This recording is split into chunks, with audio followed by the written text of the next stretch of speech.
Welcome to a Sandra Day O'Connor Institute Civics for Life conversation series discussion with Jessica Calarco. Jessica Calarco is a sociologist and an associate professor at the University of Wisconsin-Madison. Her research considers inequalities in education and family life. She's the author of several books, and her latest, which we'll be discussing today, is Holding It Together: How Women Became America's Safety Net. Dr. Calarco, thanks a lot for joining us. Thank you so much for having me. So I thought we'd start. Maybe you could tell us about the genesis for this research for this book. And from what I understand, you were kind of thinking about doing another project and took a turn here. Very much so. This was not a book I planned to write. I had started this book. My early research was on inequalities in education, primarily ethnographic research, where I was spending time embedded in schools and communities. And I had my own two kids in 2014 and 2017, and I knew I wasn't in a life place to do another big ethnographic project, childcare challenges and other types of things. And so I was thinking about what is the next project that I want to field, and what's a project I can get my students more involved in.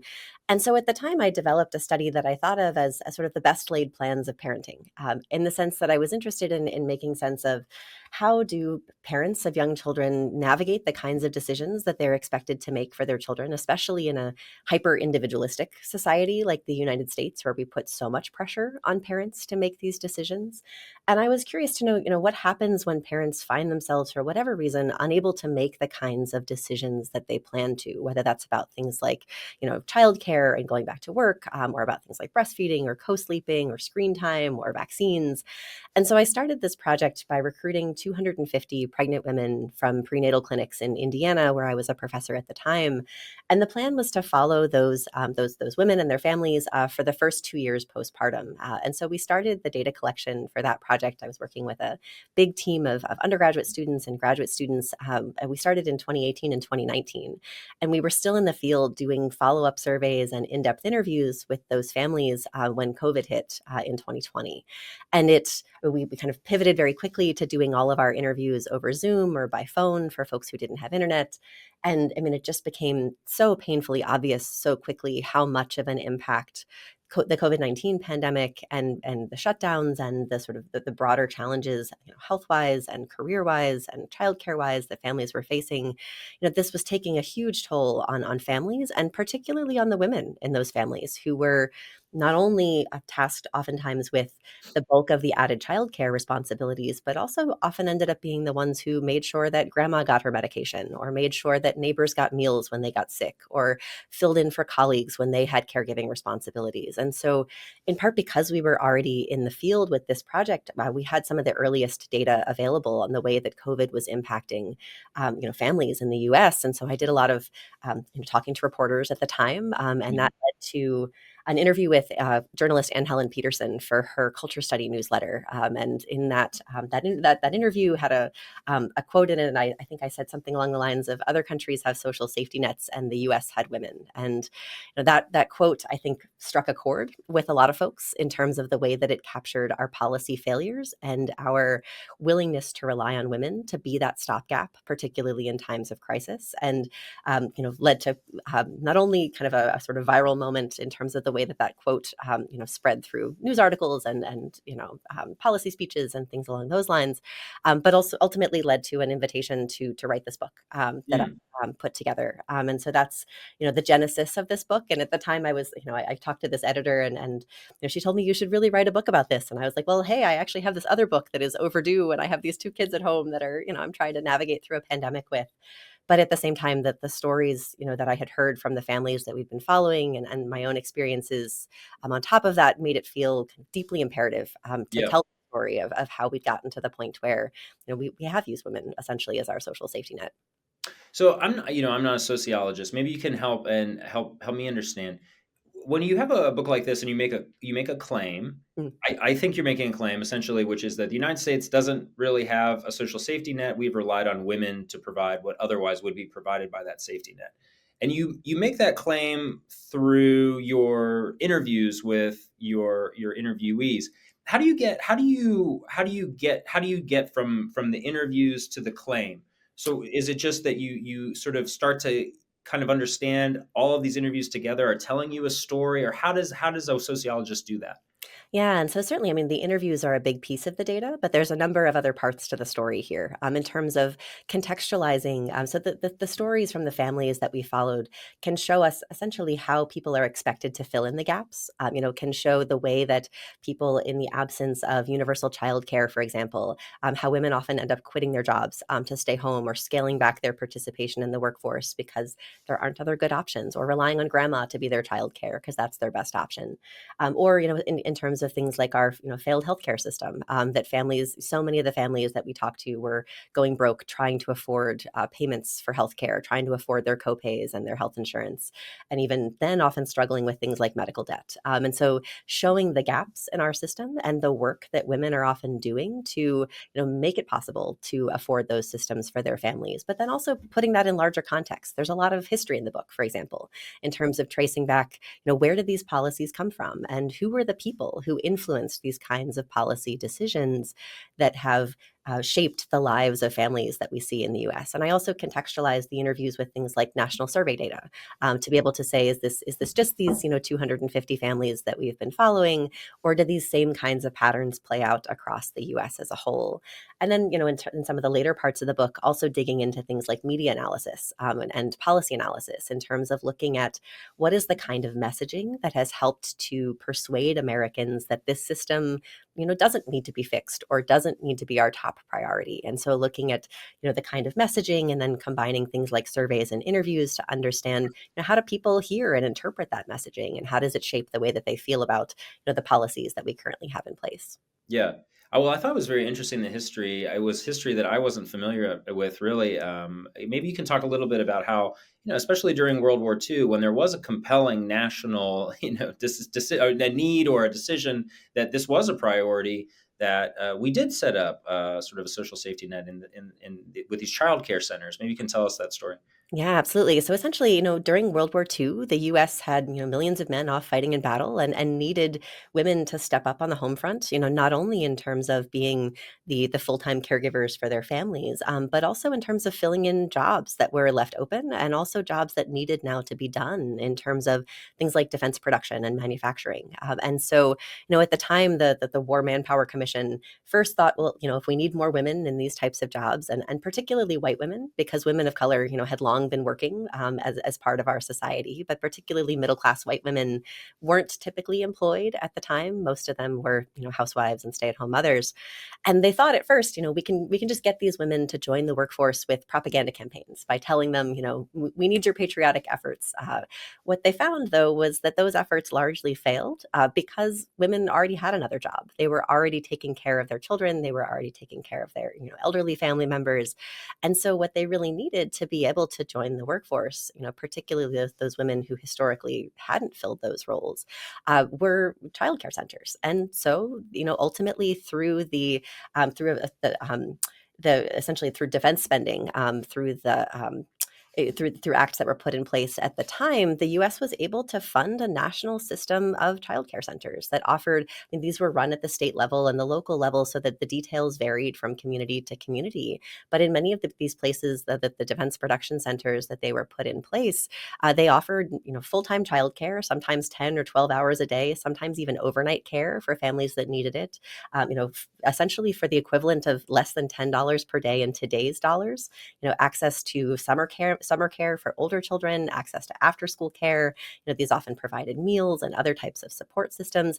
And they were deeply popular in the sense that the families who relied on these programs overwhelmingly liked them, wanted to keep them in place. And the women who were able to join the workforce as a result of these kinds of systems wanted to stay in the workforce when the war ended as well. And that's actually what many of our European allies did, in the sense that many of them also put in place similar types of programs, but they maintained those programs after World War II. Whereas in the US, we dismantled those programs almost as soon as they began. Under the guise of needing to reopen jobs for the men who were returning from battle. Ultimately, what we did in the process, though, was to push women back home, and even to go further than that in terms of, I talk a bit in the book about some of the history of rhetoric around women and motherhood, and the way that things like women were deemed crazy or even unfit mothers, or even, not even real women, if they protested, if they said that they didn't want to go back home after the war. Yeah. It was interesting to read that because obviously during World War II, there was a compelling national interest to have women in the workforce. And so the country did something to facilitate that. I would say, though, that today there is still a compelling national interest to have women in the workforce. And what's interesting is I doubt that any policymaker of any political party would say that we would be better off if the women who are in the workforce right now all went home. I mean, maybe there are a few who would, but I mean, just from an economic perspective, this would be disastrous, right? So it does seem as if that compelling national interest remains. And it's a little curious why we haven't continued to subsidize the sort of childcare work that would allow for that compelling national interest to happen. As you point out in the book, childcare just doesn't work economically without some subsidies. Maybe you can talk a little bit about that. Yeah. I mean, I think there's sort of two things going on here in terms of, why aren't we doing more to support women's workforce participation, and why aren't we investing more in childcare? And I think on the front of why aren't we doing more to support women's engagement in the workforce, it's in part because we want women, or at least our economic system benefits from having women in a relatively economically precarious position where they can be forced to take jobs that are underpaid and overworked relative to other types of jobs. Oftentimes, jobs in the caregiving sector, jobs as teachers, jobs as nurses, jobs as social workers, these are jobs that are underpaid relative to jobs that require similar qualifications and that are disproportionately held by men. They're often public sector jobs. Sometimes they come with limited benefits. Also jobs in childcare, jobs in house cleaning, jobs in food service work. These are jobs that are overwhelmingly held by women, and they tend to be among the lowest paid jobs in our economy. And one of the ways that we can get anyone to hold these jobs is by putting them in a position where maybe they do get pushed out of the workforce for a few years, and so these become the best jobs available for them to take. And so it's a way to maintain the kind of exploitation that fuels the high profits that our system is able to provide. I talk about this in the book as the idea that we have been forced to essentially DIY society, that we Mm, don't invest in things like childcare, things like education, things like healthcare to the level that other countries do. And this pushes so much of the work of care, the unpaid and underpaid work of care, onto individual families to manage. And what that means, though, is that the only way to get ahead economically is to push that care work onto someone else. And oftentimes, even for high income families, the only way to get that work done is to have someone who's underpaid or unpaid doing that work for you. And so leaving women in a precarious position without access to childcare, without access to paid family leave, without access to healthcare is a way to force them to essentially choose between whatever, or choose less than ideal jobs, and oftentimes less than ideal partners as well, and kind of mm, putting them stuck in that sort of situation.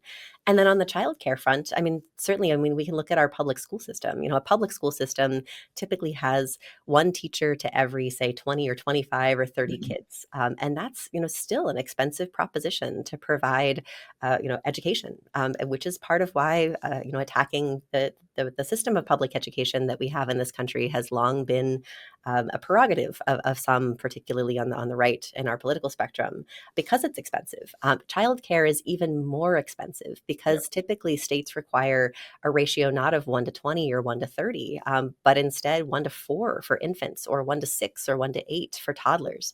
And so that's an incredibly labor intensive project. And because of that, it's almost impossible to make a profit off of childcare. And without either setting prices extremely high for families, and often also keeping wages and benefits extremely low for workers. And so that's part of how we have the system that we have, where families are often paying $2,000, $3,000 a month for care for their children.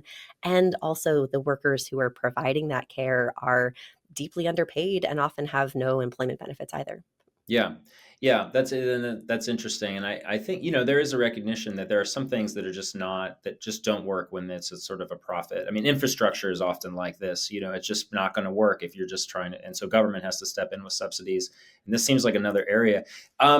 So you talk a little bit about this, and you talk a lot about it actually. The pandemic. The pandemic affected people obviously in very profound ways, but it also changed a little bit the way that government dealt with these issues, and there was more spending. So maybe you could talk a little bit about that. I mean, sort of what changes did you see in your interviews talking to people? How did those changes, getting stimulus checks and having a little bit more support, how did that affect their lives? Yeah, I mean, this was sort of both a moment in the process of researching and writing this book where I had some hope, and also quickly found that hope dashed in the end. In the sense that many of these programs that we put in place, whether it was the child tax credits, whether it was student loan moratoriums, whether it was even for some of the families that we talked to, pauses on rent payments and utilities payments during the early stages of the pandemic to keep from being evicted from their homes. I mean, these changed people's lives. There was a mom that I talked to, one low income Black single mom, who when her son was born, she wasn't able to take any time off from work because she didn't have access to paid leave, and she couldn't afford to take unpaid leave. And so when the pandemic hit, she was unemployed, and she talked about how this was the first time she'd ever just gotten to like enjoy time with her son. She's like, we sit around and I taught him how to play Connect Four, and we watch TV, and we draw together, and this is the best time I've ever had with a mom as a mom. And yet, that ended very quickly, in the sense that she, had to go back to work, had struggled to find childcare with childcare closures, lost a job in the process, had to find another job, ended up having to move in with relatives, once we took those kinds of supports away. And that was, the case for many of the very economically precarious families that we talked to, was that this was sort of a moment of hope followed by a moment of oftentimes even more precarity than what they'd experienced before. And at the same time, even for relatively privileged families, I talked to so many moms who the free school lunch program that was put in place during COVID, that all kids, regardless of income, qualified for free school lunches.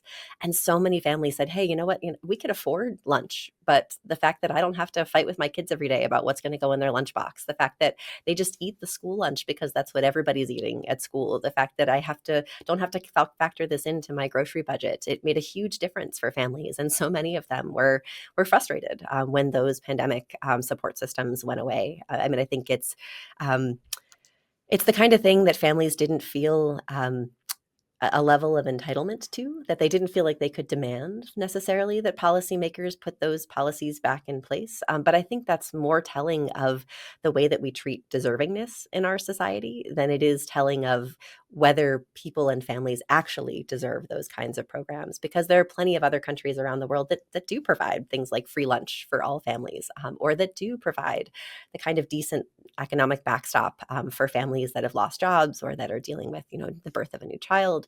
And so I think this is a place where we can, think about the role that our culture has played too in creating this perception that families should have to go it alone. And that if they do get benefits like they got during COVID, that they should just be grateful for them and not expect them to continue, as opposed to seeing this as something that could fundamentally and for the long term transform people's lives.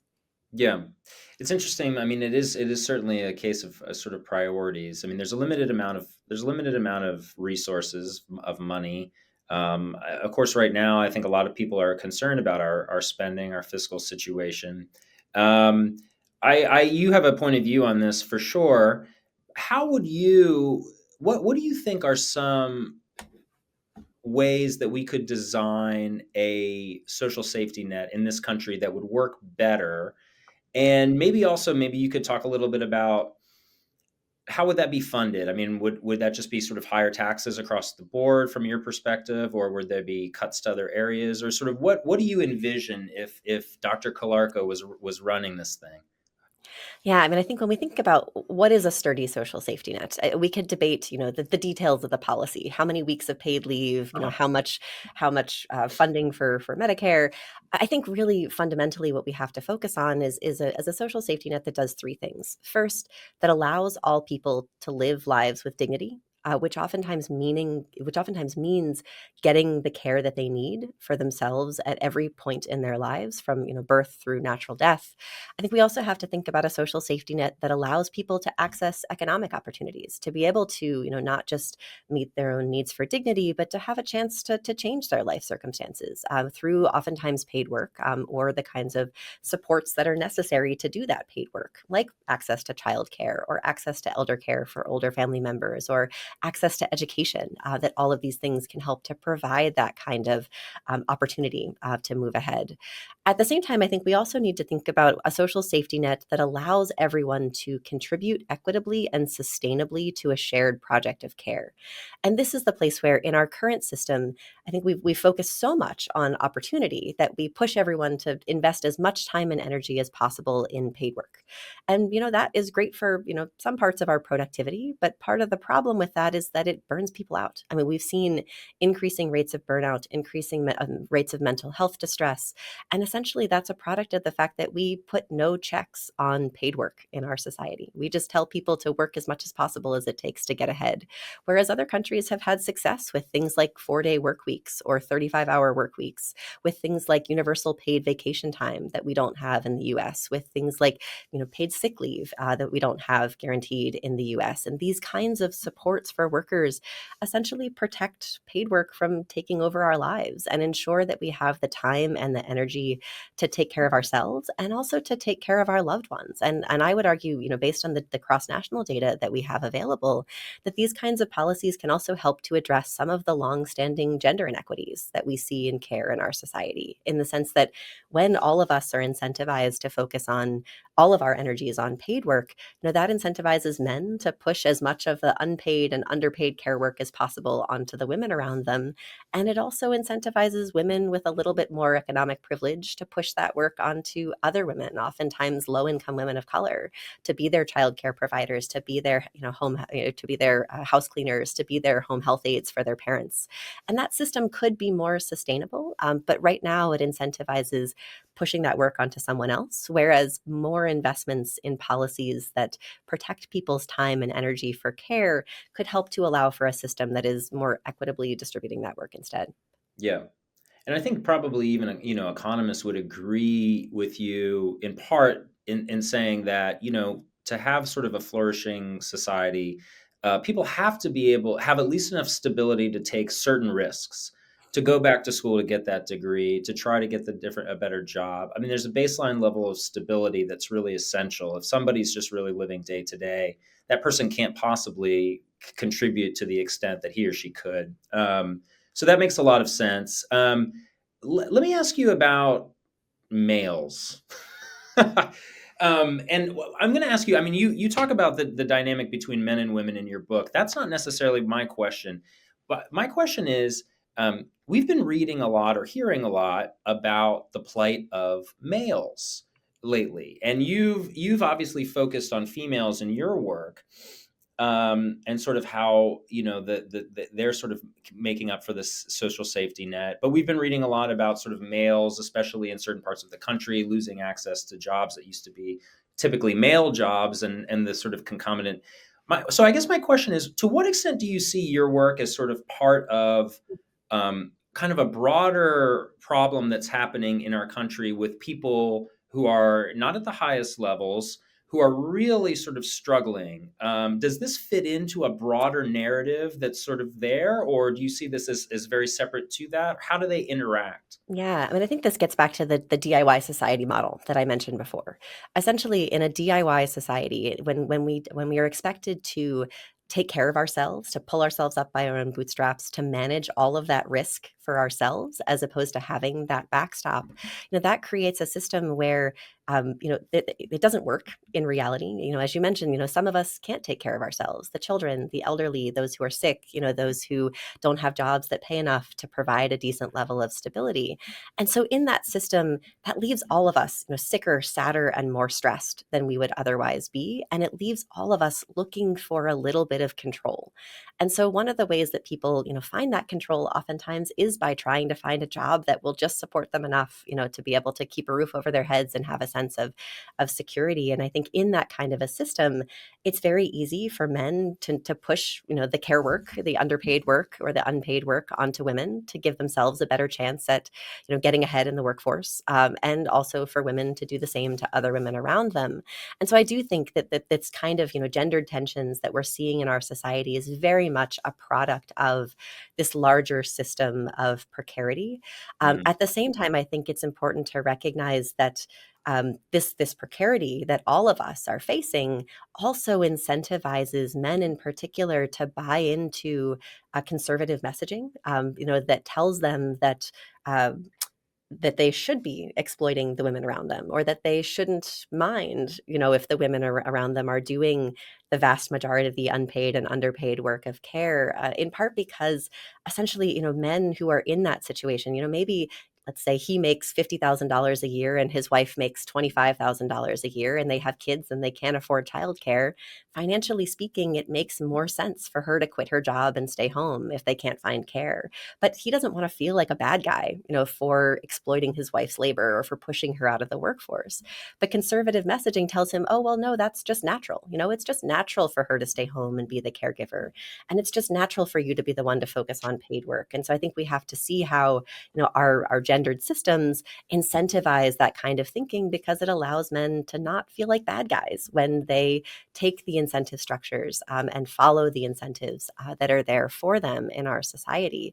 At the same time, and as you mentioned, there are plenty of men who are struggling to find good jobs, who are struggling to find, at least the kind of employment that men a generation ago might have been able to rely on to provide for themselves and their families. And this is another place where, this is research has closely linked this to the fall of unions, to the deunionization of our society, to the kind of increasing precarity that all workers are facing. But again, the sort of messaging that we're hearing often encourages men who are in those positions to blame not the economic system that we're part of and the sort of the people who are pulling the strings behind the scenes on that front, but rather to focus on immigrants or women or other people who are perceived to be taking those jobs, those quote unquote good jobs that arguably increasingly just don't exist in our society anymore because Yeah. of how we've oftentimes prioritized profits over people and undermined the kind of work that previously could have provided that kind of good life. And so, yeah, I think this is part of a much bigger system that I talk in the book about how essentially the engineers of this DIY society have tried to promote myths that, delude us into believing that we don't need a social safety net, and also to keep us divided, to divide us by gender, by race, by class, by politics and religion, because the more that we're fighting with each other, the less likely we are to challenge those billionaires and big corporations who are, creating this system and maintaining it for their own gain. Yeah. Yeah, a lot there that you said. I agree with some of it. I think we'd have some conversations about other parts of it for sure. But I think what everybody has to agree with now is that the indicators are not trending in the right direction. I just saw a study. There have been lots of studies about this, but I just saw one recently that as the United States continues to just blow the rest of the world out of the water economically, we're actually losing ground in a lot of other indicators that are arguably just as important in terms of sort of people feeling, their quality of life, all sorts of indicators. And this was a study done by quite a few economists, and I just saw this in the New York Times.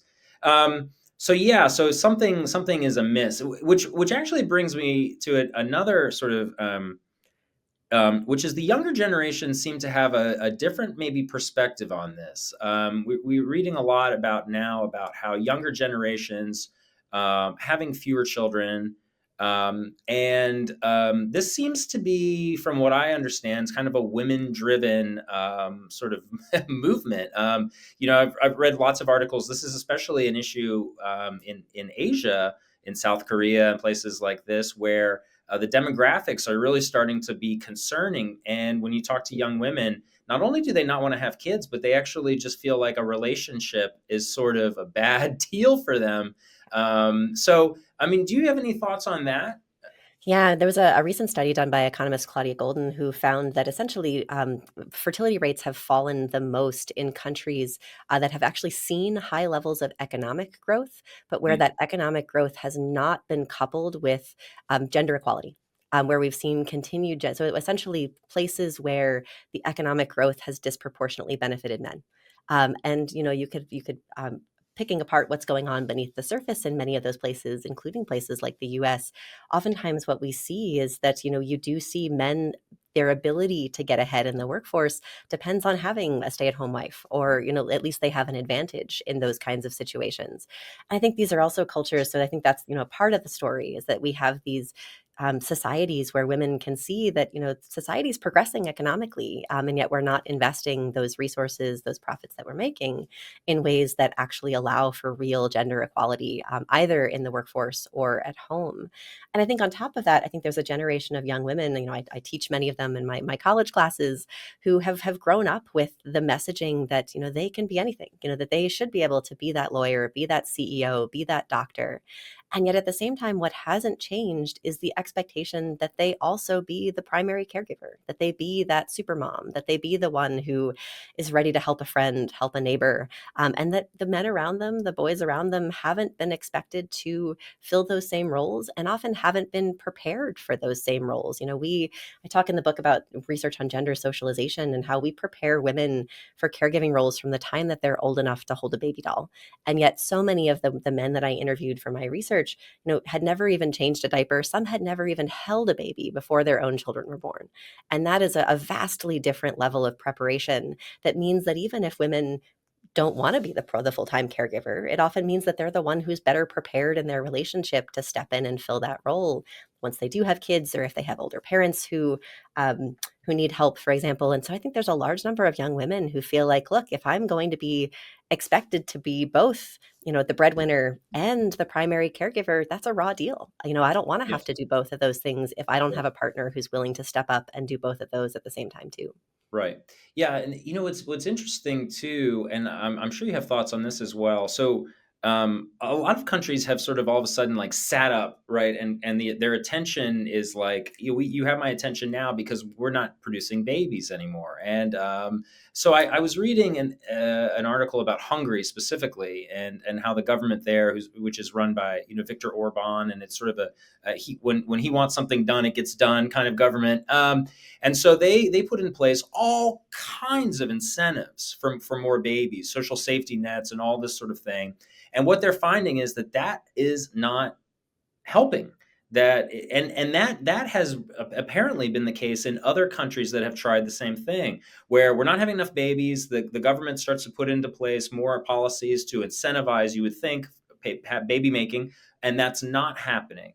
So I guess the two questions to you is, as a sociologist thinking Mhm. about this, like why is that the case, and also what implications does that have for the United States, in terms of social safety nets, and you maybe talk about that a little bit. I find it fascinating.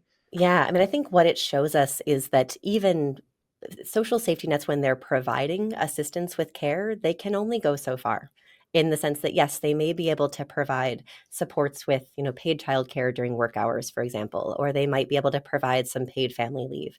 But there's a lot of other unpaid work that happens in families, even in families that have access to, childcare, for example. There's oftentimes still deep gender inequalities in who does the laundry, who does the dishes, who is responsible for figuring out what's often talked about as the mental load of raising children, in terms of figuring out what summer camp they're going to go to, who's going to pick them up from soccer practice, when remembering when birthday parties are, scheduling play dates.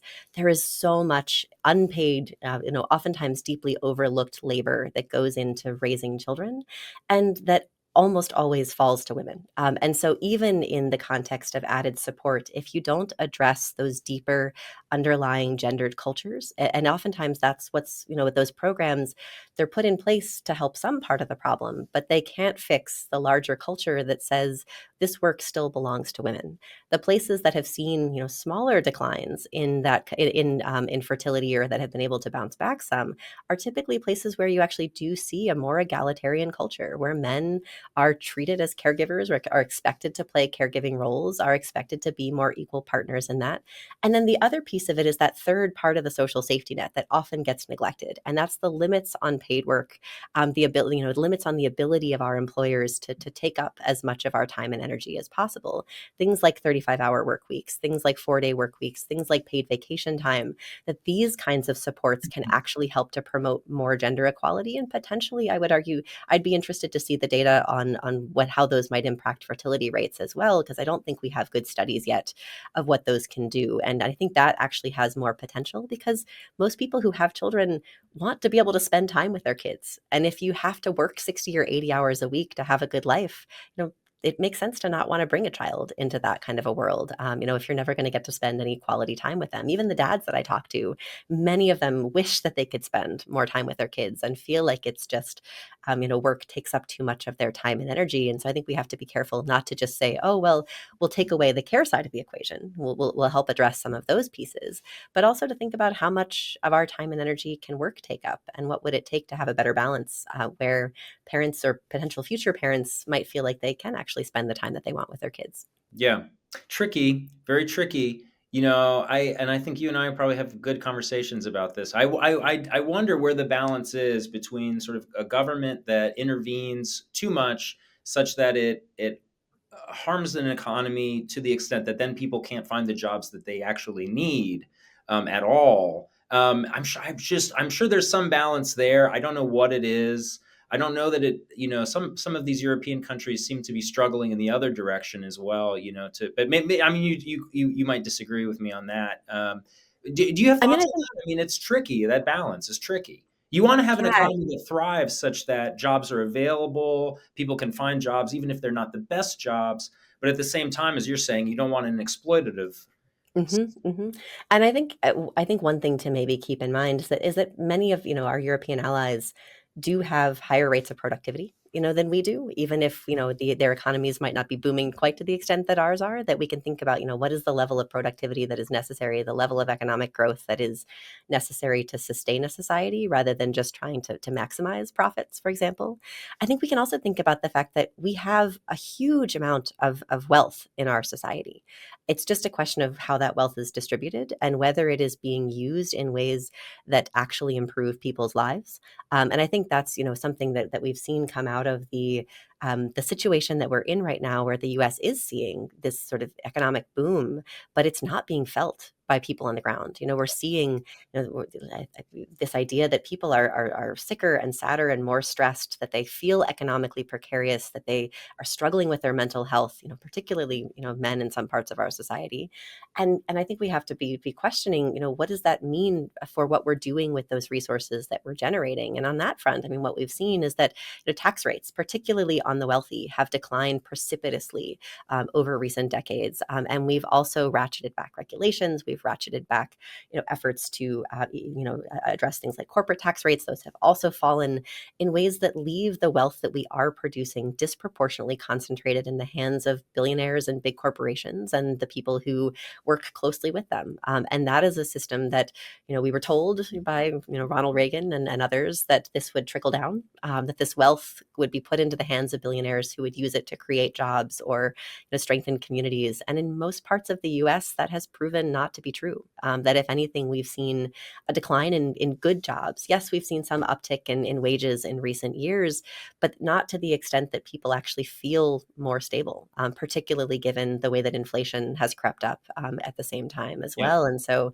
I think that's a place you asked before about how would we pay for this social safety net. I think there have been, proposals, things like billionaire taxes, things like increases on kind of um, the essentially wealth taxes that not only tax income in part because those are easy to get around with loopholes for the wealthiest of Americans, but those that are taxing capital gains, for example, or taxing other forms of wealth that exist in our society, and also enforcing regulations on taxes in terms of eliminating some of the loopholes that the wealthiest Americans use to pay tax rates that are far below what the average American pays. And so thinking about, how can we not just I don't think we live in a system where we have to generate more money to be able to pay for these kinds of programs or put in place these kinds of policies, but instead think about what would it take to distribute that money, distribute those resources in ways that prevent the kind of runaway train Yeah. syndrome that we've had in recent years. Yeah. Yeah, these are all tough questions. I mean, and it is I think becoming more and more I guess what I'm saying is I think more and more people are sitting up and paying attention, because I do think that what we're seeing is that the indicators really are showing us that there is a divide here, and that a lot of Americans are sort of not feeling the sort of gains. And as we're trying to craft this sort of civil society that works for everyone, I mean, these are the conversations that we have to have. So, okay, to wrap up, did you find any? reason for hope in your work in this book? This is, I mean, on balance, this book is like, ooh, yikes, right? I mean, it's a great book, but you know what I'm saying. It's Yeah. it's it's not. No, I It's do think there's reason for hope here. I okay. think the reason for hope is that we, um, have a lot more in common than we often think we do, particularly in terms of our role in a shared project of care. One of the things that I argue for in the end of the book is that if we want to resist some of these, these engineers and profiteers of this DIY system, one of the best ways to do so is to unite around our shared identities as participants in a project of care, that all of us will need care at some point in our lives, and almost all of us will play the role of caring for other people as well. And so if we prioritize those parts of our identities and think about how can we come together to fight for policies and to fight for programs and to center that and to center care in our understandings of what it means to be an American, what it means to be engaged civically, what it means to be what it means in terms of the policies that we push for, I think that's a place where we can help to resist some of those efforts to dilute and divide us, by keeping our eyes on the ball and recognizing that what we really need is a system that ensures dignity and care for all. And so I think we've seen examples of what that can look like in terms of collective organizing, particularly things like care workers unions, things like, I think, even mothers groups have been a tremendous force, across the political spectrum for different things, but it shows the power that women can have when they join together, and particularly when they have men supporting them, as well. And I think this is a place where thinking about where we have energy in our system, where we have opportunities for collective action, and where we have hope for and examples of a better society that exists around the world, that we can look to those and use those as a sort of beacon of hope that we can work together to achieve that civil society that we desperately need. Yeah. No, thank you. The book is holding it together. Dr. Calarco, thanks so much for doing the work. It's really important, and for joining us to talk about it. Thank you for having me.